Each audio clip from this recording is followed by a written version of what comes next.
అర్ధరాత్రి సమయం. ఊరి చివర ఉన్న ఒక పూరి గుడిసె బయట అరుగు మీద పేద రైతు రామయ్య ఒంటరిగా కూర్చొనున్నాడు. ఆకాశంలో చందమామ వెలుతురు అతడి ముఖం మీద పడుతోంది. అతడి కళ్లల్లో చెప్పలేనంత ఆవేదన, మెదడులో ఎన్నో ఆలోచనలు. ఎంత విచిత్రం దేవుడా నీ సృష్టి! ఈ ఊళ్ళో ఏ నేలలో ఏ గింజ వేస్తే బ్రహ్మాండంగా పండుతుందో, ఏ వాతావరణానికి ఏ తెగులు వస్తుందో ఇట్టే పసిగట్టే బుద్ధిని నాకిచ్చావు. కాని ఆ బుద్ధిని వాడుకొని బతకటానికి కనీసం 1 ఎకరం సొంత నేలను కూడా ఇవ్వలేకపోయావే. నా బుర్రలో 1000 రూపాయలు పండించే ఆలోచనలు ఉన్నాయి. కాని నా జేబులో 1 పూట గంజి తాగటానికి కూడా చిల్లర లేదు. నా పెళ్ళాం చిరిగిన చీర కట్టుకుని తిరుగుతుంటే నా గుండె తరుక్కుపోతుంది దేవుడా. ఈ పేదరికం నా తెలివితేటలను నొక్కి చంపేస్తుంది. నా కళ్ల ముందే చేతకాని వాళ్లంతా మహారాజుల్లా బతుకుతుంటే నేను మాత్రం అప్పుల కోసం ప్రతి గడప ఎక్కాల్సి వస్తుంది. నా రాత ఎప్పటికి మారుతుందో ఏమో. ఈ చీకటి బతుకుకి వెలుగెప్పుడొస్తుంది దేవుడా? అప్పుడే గుడిసె లోపల నుంచి రామయ్య భార్య సీతమ్మ పాత రాగి చెంబులు నీళ్లు తీసుకుని బయటకొచ్చింది. భర్త ఆవేదన్ను ఆమె పసిగట్టింది. యావండి, ఇంకా పడుకోలేదా? అర్ధరాత్రవుతోంది, మంచు పడుతోందండి. చలికి వణికిపోతారు. మీ మనసులో ఏదో పెద్ద సుడిగుండం తిరుగుతున్నట్టుంది. ఏంట ఆలోచనలు? ఎవరి గురించో ఆలోచించి మీ దేహాన్ని ఎందుకండి కరిగించుకుంటారో? ఏం ఆలోచించమంటావే సీతమ్మ? నా చేతకాని తనాన్ని చూసి నాకే రోత పుడుతుంది. ఊరంతటికీ నేను సలహాలు చెబుతాను, కాని నా కడుపు నింపుకోలేకపోతున్నాను. ఆ జమీందారు దగ్గర 3 ఎకరాలు కౌలుకు తీసుకుందామంటే నా దగ్గర పెట్టుబడికి చిల్లి గవ్వ కూడా లేదు. అప్పు ఇమ్మని ఏ షావుకారు దగ్గరికి వెళ్ళినా పూచీకత్తు లేనిదే ఇవ్వనంటున్నారు. నా తెలివితేటలు ఈ చీకటిలోనే మాడి మసైపోతున్నాయే సీతమ్మ. నిన్ను కంటికి రెప్పలా చూసుకుంటానని మామకు మాటిచ్చానే, కాని నీకు కనీసం కడుపు నిండా కూడా ముద్దపప్పు కూడా పెట్టలేకపోతున్నానే. అలా కుంగిపోకండి. డబ్బు లేకపోతేనే మీ దగ్గర కొండంత నిజాయితీ, సముద్రమంత తెలివున్నాయి. ఆ దేవుడు ఎప్పటికైనా మనకి దారి చూపిస్తాడండి. మీ బుద్ధి ముందు ఆ జమీందార్ ఆస్తి కూడా తక్కువే. ముందు పడుకోండి. రేపొద్దున్నే లేచి ఆ పాడుబడిన కౌలు పొలాన్ని దున్నడానికి వెళ్ళాలి గదా. మీ కష్టం వృధా పోదు.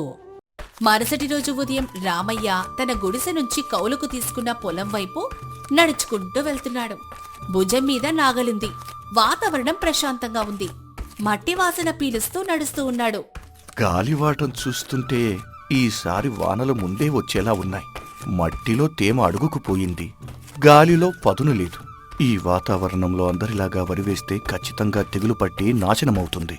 ఈ కాలానికి తట్టుకునే జొన్నలు గాని పప్పు దినుసులు గాని వేస్తేనే 10 రూపాయల లాభం వస్తుంది. నా మట్టి తల్లి గుండె చప్పుడు నాకు తెలుసు. ఈసారి నేను అనుకున్నది జరిగితే నా అప్పులన్నీ తీరిపోతాయి. అలా నడుచుకుంటూ వెళ్తున్న రామయ్యకు దారిలో పొలం గట్టు మీద కూర్చొని బాధపడుతున్న తన తోటి రైతులు, స్నేహితులైన వీరయ్య, పుల్లయ్య కనిపించారు.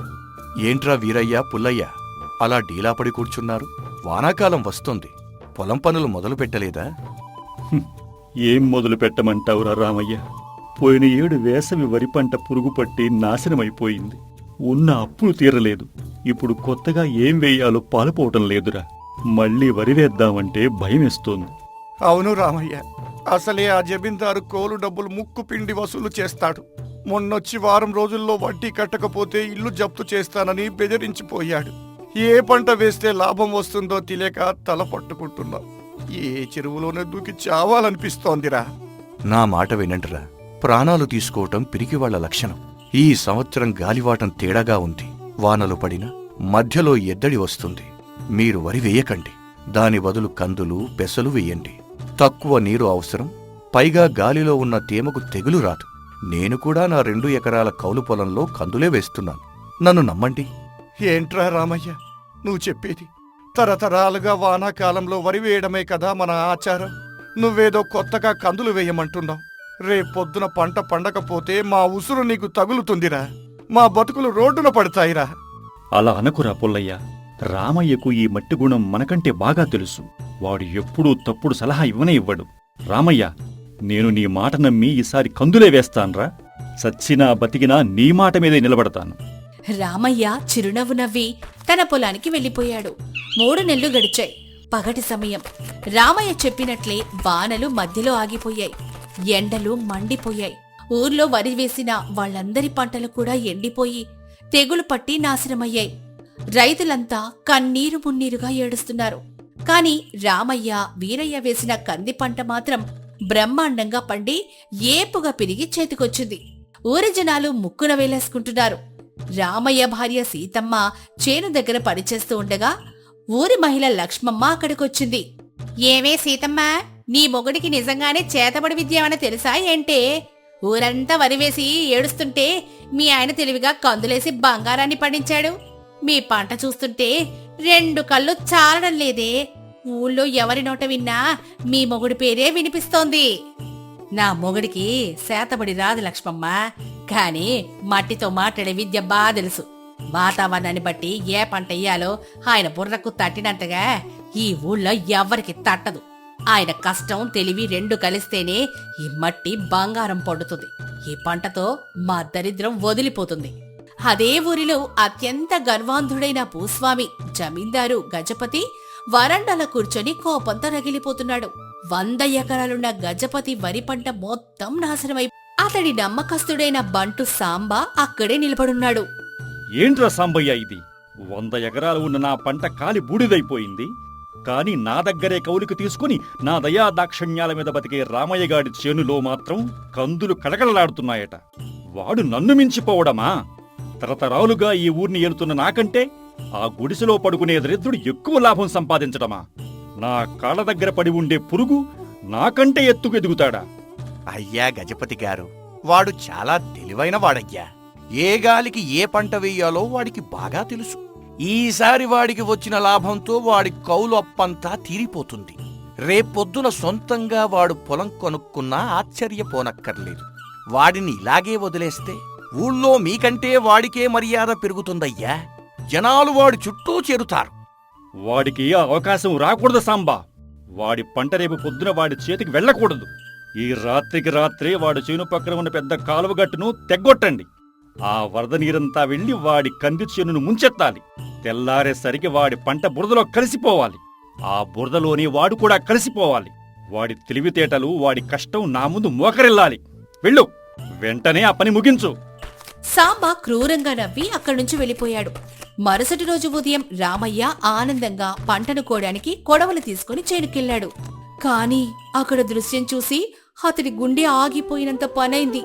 కాలువగట్టు తెగిపోయి చేనంతా వరద నీటిలో మునిగిపోయింది. కంది మొక్కలన్నీ బురదలో కూరుకుపోయి కుళ్ళిపోయాయి. దేవుడా, ఎంత పని చేశావయ్యా!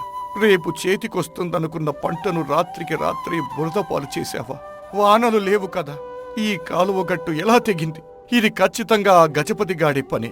వాడికి పంట పోయిందన్న కడుపు మంటతో నా కష్టం మీద కన్ను కుట్టి నా గొంతు కోశాడు. నా బతుకును ఈ బురదలో కలిపేశాడు. నా బురద నా పంటకే కాదు దేవుడా, నా బతుక్కి కూడా పూశావు. నా ఆశలన్నీ ఈ నీళ్లలో కొట్టుకుపోయాయి. ఇప్పుడు నేనేం చెయ్యాలి? ఆ రాక్షసుడు కౌలు డబ్బులు ఎలా కట్టాలి? వాడి కాళ్ల మీద పడాలా? నా పెళ్ళ మెడలో ఉన్న ఆ ఒక్క పసుపు తాడు కూడా ఆ షౌకారికి ఇచ్చెయ్యాలా? నేనెందుకు బతికుండాలి? న్యాయం దేవుడా, నా బతుకు ఎప్పుడు ఈ బురదలోనే మాడిపోవాలా? రామయ్య ఆ బురదలోని ఒంటరిగా గంటల తరపడి కూర్చొని కుమిలి కుమిలి ఏడ్చాడు. అతడి కన్నీళ్లు ఆ వరద నీటిలో కలిసిపోతున్నాయి. అతడికి పిచ్చి పట్టినట్లయిపోయింది. 2 రోజులు గడిచాయి. రాత్రి సమయం. గుడిసెలో రామయ్య మౌనంగా కూర్చుని దీర్ఘంగా ఆలోచిస్తున్నాడు. కళ్ళు ఉబ్బిపోయున్నాయి. సీతమ్మ బాధగా అతన్ని చూస్తోంది. అతడి ముందు భోజనం పెట్టినా ముట్టుకొనే లేదు. అలా కన్నీళ్లు పెట్టుకుని కుంగిపోకండి. ఆ గజపతి మహారాక్షసుడు. ఆడి పాపాన వాడే పోతాడు. మన కర్మ కాలిపోయింది. మన పాత ఆవులమ్మి వాడప్పు తీర్చేద్దాం. మీరు 2 రోజుల నుంచి అన్నం ముట్టకుండా ఇలా మౌనంగా ఉంటే నాకు భయంగా ఉందండి. మీ ప్రాణాల కంటే ఆ పొలం ఎక్కువేమీ కాదు. లేదే సీతమ్మ, నేను కుంగిపోలేదు. నేను ఏడ్చింది నా పంట పోయిందని కాదు, ఒక తోటి మనిషి నా కడుపు కొట్టాడని. గజపతి నా పంటను ముంచేశాడు, కాని నా మెదడును ముంచలేడు కదా. వాడు తెగ్గొట్టిన కాలువ నీటి వల్ల నా పొలమంతా ఇప్పుడు విపరీతమైన బురదగా, తడిగా మారిపోయింది. ఈ తడిలో, ఈ సమయంలో మినుములు చల్లితే నీళ్లు పెట్టకుండానే పక్షం రోజుల్లో బ్రహ్మాండంగా మొలకెత్తుతాయి. వాడు నాకు నష్టం చేశాననుకున్నాడు, కాని నాకొక కొత్త పెట్టుబడి లేని లాభాన్ని ఇచ్చాడు. నా బుద్ధి బలంతో వాడి బురద ఏమీ చేయలేదు. రేపటి నుంచే నా పని మొదలు పెడతాను. సీతమ్మ అతడి ఆత్మవిశ్వాసం చూసి ఆనందపడింది. 2 నెలలు గడిచాయి. పగటి సమయం. రామయ్య పొలంలో ఎవ్వరు ఊహించని విధంగా విపరీతమైన బురదను, తేమను తట్టుకుని మినువల పంట అద్భుతంగా పండింది. కంది పంట కంటే రెట్టింపు లాభం వచ్చేలాగా ఉంది. ఆ విషయం తెలుసుకున్న గజపతి తన బంటు సాంబతో కలిసి గుర్రం మీద రామయ్య పొలానికి కోపంగా వచ్చాడు. అప్పుడే ఊరి జనాలు కూడా అక్కడికి చేరారు. ఏంట్రా రామయ్య ఇది? కాలువ తెగి బురద పట్టిన నేలలో ఈ పంట ఎలా పండిందిరా? ఇది అసాధ్యం. అదే నా తెలివి జమీందారు గారు. కాలువగట్టు దానంతటా అది తెగదని, మీ కుట్రతోనే తెగిందని నాకు బాగా తెలుసు. మీరు నా నేలను ముంచేశారు, కాని నా బుద్ధిని ముంచలేరు. ఆ బురదలోనే ఏ పంట పండుతుందో నా మట్టి తల్లి నాకు నేర్పింది.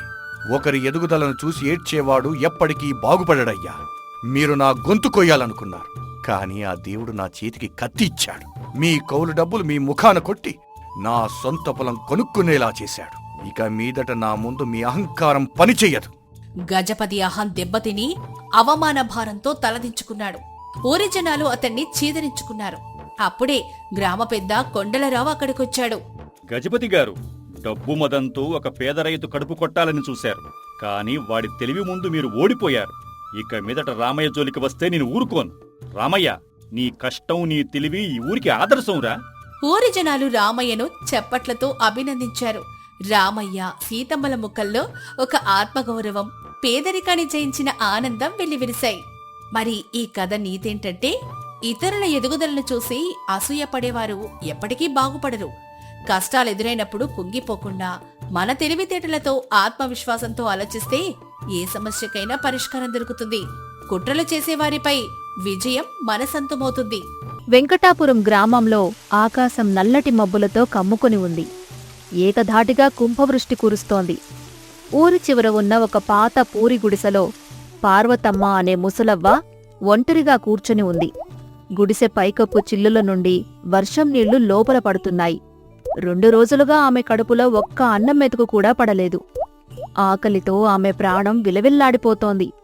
కట్టుకున్న పాత చీర వర్షపు చినుకులకు తడిసి ముద్దైపోయింది.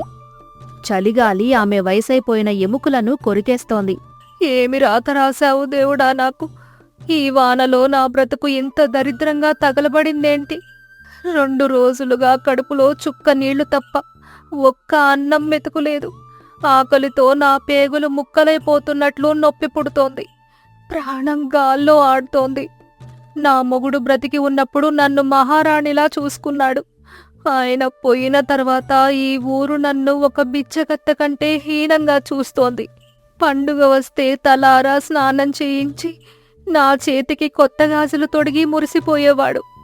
ఆ రోజు ఆయన తెచ్చే చేపలు నేను కారం దట్టించి పెనం మీద కాల్చి పెడితే నా చేతులు ముద్దాడుతూ తినేవాడు. ఆయన ఉన్నప్పుడు ఈ గుడిసె ఒక దేవాలయంలా ఉండేది. నా పాదాలు కందకుండా చూసుకునేవాడు.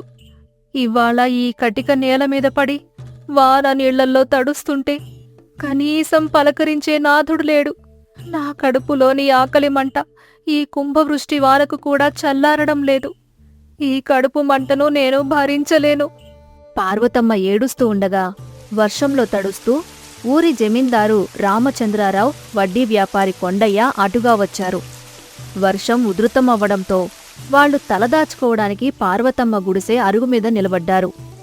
ఏవండి జమీందారు గారు, ఈ దరిద్రపు గుడిసె అరుగు మీద నిలబడాల్సి వచ్చింది మనకు. లోపలికి చూడండి. ఆ ముసలిది ఎప్పుడు చూసినా ఏడుస్తూనే ఉంటుంది. దానికి వేరే పని లేదు. అవును కొండయ్యా, వీళ్ళు ఇంతే. కష్టపడి పని చెయ్యరు, కానీ ఆకలి ఆకలి అని జనాల దగ్గర జాలి కోసం ఏడుస్తూ ఉంటారు. దీని మొహం చూస్తుంటే నాకు చిరాకు వేస్తుంది. వాన తగ్గగానే వెళ్ళిపోదాం. అయ్యా దొరలు, 2 రోజులుగా పస్తులు ఉన్నాను స్వామి. ఆకలికి కడుపు కాలిపోయి గొంతు పెగలడం లేదు. ఏమైనా ఉంటే ఒక 100 రూపాయలు అప్పు ఇవ్వండి. వాన తగ్గాక ఎవరి పొలంలో అయినా కూలీ చేసి నా రక్తం చిందించైనా తీర్చేస్తాను. ప్రాణం పోయేలా ఉంది సామి. అబ్బా, నీకా? నువ్వు రేపు చస్తే నా డబ్బులు ఎవరిస్తారే ముసలిదానా? నా దగ్గర 1 రూపాయి కూడా లేదు. నువ్వు లోపలికెళ్ళి కూర్చో. మమ్మల్ని ప్రశాంతంగా తలదాచుకోనివ్వు. వర్షం కొంచెం తగ్గగానే జమీందారు కొండయ్య అక్కడ్నుండి వెళ్ళిపోయారు. పిల్లలు లేని దానికి బతుకెందుకయ్యా? దాని గుడిసె కూడా కూలిపోయేలా ఉంది. ఈ వానకది చచ్చిపోతే ఆ గుడిసె స్థలం మనం ఆక్రమించుకోవచ్చు. వాళ్ళు వెళ్ళిపోయిన తర్వాత పార్వతమ్మ మనసు ఆవేదనతో రగిలిపోయింది. డబ్బు ఉన్న వాళ్ళకి పేదల ఆకలి తెలియదు. వాళ్ల గుండెల్లో జాలి అస్సలు ఉండదు. ఈ వడ్డీ వ్యాపారి కొండయ్యగాడు ఎంత కర్కసుడో. నేను ఎప్పటికీ వీళ్ల దగ్గర చెయ్యి చాపను. నా ప్రాణం పోయినా సరే ఎవరి దగ్గర భిక్షమడగను. నా కాళ్ల మీద నేను నిలబడి బ్రతుకుతాను. కానీ ఎలా? ఈ వానలో నేను ఎలా బ్రతకాలి? వర్షం తగ్గింది, కాని సన్నగా తుంపర్లు పడుతూనే ఉన్నాయి. పార్వతమ్మ గుడిసె వెనుక ఒక పెద్ద కాలువ ఉంది. వర్షాలకు ఆ కాలువ నీళ్లతో నిండిపోయింది. పార్వతమ్మ కడుపు మంట తట్టుకోలేకపోయింది. అడుగు తీసి అడుగు వేయలేని నీరసంతో ఆ బురదలో తూలిపడుతూ మోకాళ్ల మీద పాకుతూ కాలువ గట్టుకి చేరింది. చలిగాలికి ఆమె ఎముకలు కొరుక్కుపోతున్నాయి. బురదలో పడిపోతూ మోకాళ్లకు రాళ్లు గుచ్చుకొని గాయాలై రక్తం వస్తున్నా ఆమెకు ఆ నొప్పి తెలియలేదు. ఆకలి నొప్పి ముందు ఆ శరీరపు గాయాలు ఎందుకూ కొరగాకుండా పోయాయి. వర్షపు చినుకులు ఆమె ముఖం మీద కొరడాల్లా కొడుతున్నాయి. ఒకప్పుడు 10 మందికి అన్నం పెట్టిన ఆ చేతులు ఇప్పుడు గుక్కెడు ప్రాణభిక్ష కోసం బురదను పట్టుకుని పాకుతున్నాయి. కళ్ల వెంబడి కారుతున్న కన్నీళ్లు ఆ వాన నీళ్లల్లో కలిసిపోయి కాలవలా పారుతున్నాయి. దోసిట్లోకి గుక్కెడు బురద నీళ్లు తీసుకుని గొంతు తడుపుకుంది. కళ్ళు తెరిచి చూసేసరికి నీళ్లు ఎక్కువ అవడం వల్ల కొన్ని పెద్ద చేపలు గట్టుమీదకి ఎగురుతూ కనిపించాయి. ఆకలితో అల్లాడుతున్న పార్వతమ్మ కళ్ళు ఆశాకిరణం చూసినట్లు మెరిశాయి. ఆహా, దేవుడా, నన్ను మరిచిపోలేదు. ఈ కాలువలో ఎన్ని చేపలు ఉన్నాయి. నా పాత వల తెచ్చి వీటిని పట్టుకుంటే నా ఆకలి తీరుతుంది. కానీ ఆగు, వీటిని కూర వండుకొని నేను ఒక్కదాన్నే తింటే రేపు మళ్ళీ ఆకలి వస్తుంది. అప్పుడేం చెయ్యాలి? నేను ఈ భిక్షగత్తె బ్రతుకు మారాలంటే ఏం చెయ్యాలి? నా మొగుడు బ్రతికి ఉన్నప్పుడు నేను ఇనుప పెనం మీద చేపలు కాల్చి ఇస్తే ఆయన వేళ్లు చీకుతూ తినేవాడు. నా చేతి వంటకి ఊరంతా ప్రాణమిచ్చేది. ఈ చేపలు పట్టి నేను ఊరంతా అమ్మితే చేపల కూర ఎవరైనా వండుతారు. కాని పెనం మీద కారం దట్టించి నూనె వేసి కాల్చిన చేపలు ఎవరూ చెయ్యలేరు. ఈ కాలువ గట్టునే నేను నా వ్యాపారం మొదలు పెడతాను. పార్వతమ్మ వెంటనే పడుతూ లేస్తూ లోపలికి వెళ్లి ఒక పాత సంచితో కాలువగట్టు మీద వలవేసి 1 గంటసేపు కష్టపడి 10 పెద్ద చేపలు పట్టింది. ఆ శ్రమలో ఆమెకు ఆకలి బాధ కూడా గుర్తుకురాలేదు. పార్వతమ్మ తన గుడిసె నుండి ఒక పాత ఇనుప పెనం తీసుకువచ్చింది. కాలువగట్టున ఒక పెద్ద చెట్టు కింద ఎర్ర మట్టితో చిన్న పొయ్యి తయారు చేసింది. ఎండిన కట్టెలు తెచ్చి పొయ్యిలో మంట రాజేసింది. ఈ రోజుతో నా దరిద్రం పోవాలి. ఎవరి దగ్గరా చెయ్యి చాచే కర్మ నాకు ఇక పట్టకూడదు. ఈ చేపలకి మంచి ఉప్పు, కారం, చింతపండు రసం, పసుపు దట్టించి పెనం మీద కాలిస్తే ఆ వాసనకి శవం కూడా లేచి కూర్చోవాలి. పార్వతమ్మ ఇనుప పెనంని పొయ్యి మీద పెట్టింది. పెనం వేడెక్కినాక అందులో కొంచెం నూనె వేసింది. మసాలా పట్టించిన పెద్ద చేపను ఆ పెనం మీద పెట్టగానే చుయ్యమని పెద్ద శబ్దం వచ్చింది. చేప నూనెలో కాలుతుంటే ఆ గుమగుమ వాసన వర్షం గాలికి కలిసి ఊరంతా వ్యాపించింది. అదే సమయంలో పార్వతమ్మ పొరుగింటి పేదరైతు సీను, అతని భార్య లక్ష్మి అటుగా నడుచుకుంటూ వస్తున్నారు. ఆ వాసనకి వాళ్ల కాళ్ళు ఆగిపోయాయి. ఏమే లక్ష్మి, ఏం వాసనే ఇది? ప్రాణం లేచొస్తోంది. ఎవరో బాగా కారం వేసి చేపలు కాలుస్తున్న వాసన. అవునండి, ఆ కాలువగట్టు నుండి వస్తోంది. రండి వెళ్ళి చూద్దాం. ఇద్దరూ వెళ్లి చూసేసరికి పార్వతమ్మ వర్షంలో ఒక చెట్టు కింద పొయ్యి పెట్టి చేపలు కాలుస్తూ కనిపించింది. అవ్వా, నువ్వేనా? ఈ వానలో ఇక్కడ పొయ్యి పెట్టి చేపలు కాలుస్తున్నావేంటి? వాసనైతే అద్దిరిపోయింది. రండి సీనుబాబు, కూర్చోండి. ఆకలి మంట తట్టుకోలేక ఈ కాలువలో చేపలు పట్టి పెనం మీద కాల్చి అమ్ముతూ ఉన్నాను. ఒక చేప తీసుకొని రుచి చూడండి బాబు. బాగుంటే 10 రూపాయలు ఇవ్వండి. సీను, లక్ష్మి ఆశగా ఒక చేప తీసుకుని నోట్లో పెట్టుకున్నారు. ఆ రుచి తగలగానే వాళ్ల కళ్ళు ఆశ్చర్యంతో పెద్దవయ్యాయి. అవ్వా, ఇది అమృతమవ్వా! నా బ్రతుకులో ఇంత రుచి ఉన్న చేప నేను తినలేదు. ఈ చలివానకి నీ వేడివేడి కారం చేప తింటుంటే స్వర్గం కనిపిస్తోందబ్బా. ఇదిగో తీసుకో 50 రూపాయలు. ఇంకో 5 చేపలు కాల్చి ఇవ్వు అబ్బా. పార్వతమ్మ చేతికి డబ్బు తగలగానే ఆమె కళ్లల్లో ఆనంద భాష్పాలు వచ్చాయి. ఆమె దరిద్రం ఆవిరైపోయింది. 2 వారాలు గడిచాయి. పార్వతమ్మ చేపల పనం వ్యాపారం ఊరంతా పాకిపోయింది. రోజూ సాయంత్రం కాలువగట్టున పార్వతమ్మ పొయ్యి వెలిగించగానే ఊర్లో ఉన్న జనమంతా వానలో కూడా గొడుగులు పట్టుకొని క్యూ కడుతున్నారు. ఆమె రోజుకి 100 నుండి 200 రూపాయలు సంపాదిస్తోంది. ఆమె బ్రతుకు మారిపోయింది. గుడిసెపైన కొత్త కప్పు వేసుకుంది. రోజూ మంచి అన్నం తింటోంది. కాని ఈ విషయం వడ్డీ వ్యాపారి కొండయ్యకు తెలిసింది. వాడి సేవకుడు రంగడు వచ్చి చాడీలు చెప్పాడు. అయ్యా కొండయ్య గారు, మీరు వడ్డీ వ్యాపారం చేస్తూ నెలకి ఎంత సంపాదిస్తున్నారో ఆ ముసల్ది పార్వతమ్మ పొయ్యి పెట్టి పెనం మీద చేపలు కాల్చి రోజుకి అంత సంపాదిస్తోందయ్యా. జనాలు గుంపులుగా వెళ్లి దాని దగ్గర తింటున్నారు. ఏమిటి?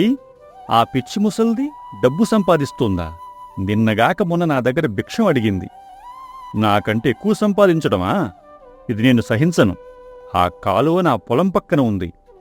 ఆ కాలువలో నీళ్లు చేపలు నావే. దాని వ్యాపారం ఎలా సాగుతుందో నేను చూస్తాను. దాని దగ్గర ఉన్న డబ్బంతా నేనే లాక్కుంటాను. కొండయ్య మనసులో పిసినారితనం, అసూయ రగిలిపోయాయి. వాడు వెంటనే పార్వతమ్మ దగ్గరికి బయలుదేరాడు. సాయంత్రం వర్షం పడుతోంది. పార్వతమ్మ కాలువగట్టున పొయ్యి మీద చేపలు కాలుస్తోంది. కొండయ్య రంగళ్ళు వచ్చి ఆమె ముందు అహంకారంగా నిలబడ్డారు. ఆపు నీ పోయి. ఏమిటి వ్యాపారం? నా పొలం పక్కన ఉన్న కాలువలో చేపలు పట్టి నువ్వు డబ్బు సంపాదిస్తున్నావా? ఈ కాలువ నాది. నువ్వు ఇప్పటివరకు సంపాదించిన డబ్బులో సగం నాకిస్తే సరి. లేకపోతే నీ పొయ్యిని ఈ కాలువలో వేసేస్తాను. సీను, లక్ష్మి మరియు అక్కడ ఉన్న జనాలు ఇది చూసి భయపడ్డారు. కాని పార్వతమ్మ భయపడలేదు. ఆమె తెలివైన ముసలవ్వ. కొండయ్యగారు, ఈ కాలువ ఎవరి తాత జాగీరు కాదు. ఇది దేవుడు ఇచ్చిన వాన నీళ్లు. పంచాయతీ చట్టం ప్రకారం ఈ కాలువ ఊరంతా సామాజిక స్థలం. నేను నా కష్టకాలితో చేపలు పట్టుకొని నా పొయ్యి మీద నా కారం ఉప్పు తెచ్చి కాల్చి అమ్ముకుంటున్నాను. నువ్వడిగితే ఇవ్వడానికి నేను పిచ్చిదాన్ని కాదు, తెలివైన దాన్ని. నువ్వు ఇంకో మాట మాట్లాడితే జనాలు అంతా కలిసి నిన్ను ఈ కాలువలో తొక్కేస్తారు చూడు. అక్కడున్న జనాలంతా పార్వతమ్మకి తోడుగా నిలబడ్డారు. అవును, అవ్వది తప్పులేదు, కొండయ్యదే దౌర్జన్యమని అరిచారు. కొండయ్యకి భయం వేసింది. కాని పరువు నిలబెట్టుకోవడానికి ఇంకా అరుస్తున్నాడు. అప్పుడే అక్కడికి జమీందారు రామచంద్రరావు గారు తన బండి దిగి వచ్చారు. ఏమిటి ఇక్కడ గొడవ? ఏమి వాసన ఇది? నా గడి లోపలికి కూడా ఈ గుమగుమలాడే వాసన వస్తోంది. నేను లోలాటలేయకుండా ఇక్కడికి వచ్చాను. త్వరగారు చూడండి, ఈ ముసల్ది మన కాలువలో చేపలు పట్టి అమ్ముకుంటూ మనకు ₹1 కూడా ఇవ్వట్లేదు. జమీందారు పార్వతమ్మ కాలుస్తూ ఉన్న చేప పెనం వైపు చూశాడు. ఆ కారం, ఆ నూనె, ఆ వేడి చేప చూసి ఆయనకి నోట్లో నీళ్లూరాయి. పార్వతమ్మ, ముందు ఆ కాల్చిన చేప ఒకటి నా ఆకులు వెయ్యి. నేను రుచి చూడాలి. పార్వతమ్మ వేడివేడిగా కారం పట్టించిన చేపను జమీందారు ఆకులో వేసింది. ఆయన తిన్నాడు. తిన్నాక ఆయన ముఖంలో ఊహించని ఆనందం వచ్చింది. ఆహా, ఇది భోజనం అంటే! కొండయ్యా, ఈ ముసలవ్వ వేసే కారంలో ఉన్న రుచి నీ వడ్డీ వ్యాపారంలో దొరికే ₹1,00,000 కూడా లేదురా. ఈ కాలువ ఊరిది. ఎవరైనా చేపలు పట్టుకోవచ్చు. కష్టపడి బతికి ఎవ్వరూ నువ్వు ఏడిపిస్తే నిన్ను ఊర్లో నుండి తరిమేస్తాను, జాగ్రత్త. కొండయ్య అవమానంతో తలదించుకుని అక్కడ్నుండి పారిపోయాడు. జనాలంతా సంతోషంతో చప్పట్లు కొట్టారు. అవ్వా, నీ తెలివి, నీ కష్టం చాలా గొప్పవి. నువ్వు ఎవరికీ భయపడకు. ఇది తీసుకో, నా తరపున ఒక ₹100. నాకు రోజూ 2 కాల్చిన చేపలు నా గడికి పంపించు. జమీందారు వెళ్లిపోయాక సీను, లక్ష్మి వచ్చి పార్వతమ్మను హత్తుకున్నారు. దేవుడా, కష్టపడే వాళ్ళని నువ్వు ఎప్పటికీ మర్చిపోలేవు. నా ఒంటరితనం, ఈ ఆకలి బాధ నన్ను శవంలా మారుస్తుంది అనుకున్నాను. నా కన్నీళ్లకు నువ్వు చూపించిన దారి ఇది. నా తెలివి, నా కష్టంతో ఈ పొయ్యి మంట నా జీవితంలో కొత్త వెలుగు తెచ్చింది. ఎవడి దగ్గర భిక్షం అడగకుండా నా కాళ్ల మీద నేను నిలబడ్డాను తండ్రి. నాకు రక్త సంబంధం లేకపోయినా ఈ పాడులోకంలో మీరు నాకు అండగా నిలబడ్డారు. మీ రుణం నేను ఏ జన్మలో తీర్చుకోగలను బిడ్డల్లారా. నేను కన్ను మూసేటప్పుడు నా తలకొరివి మీరే పెట్టాలి అంటూ వాళ్లను గట్టిగా హత్తుకుంది. పార్వతమ్మ ఆ వర్షంలో తన పొయ్యి మీద చేపలు కాలుస్తూ సంతోషంగా తన వ్యాపారం సాగించుకుంది. ఆమె ఆత్మవిశ్వాసం, ధైర్యం ఊరంతటికీ ఆదర్శంగా నిలిచాయి. కష్టం వచ్చినప్పుడు కూర్చొని ఏడిస్తే లోకంలో ఎవరూ సహాయం చెయ్యరు. ఎంతటి విషాదంలో ఉన్నా మన తెలివితేటలను ఉపయోగించి కష్టపడి పనిచేస్తే అదృష్టం దానంతట అదే వస్తుంది. ధైర్యం ఉన్నవాళ్లని ఎవ్వరూ తొక్కలేరు.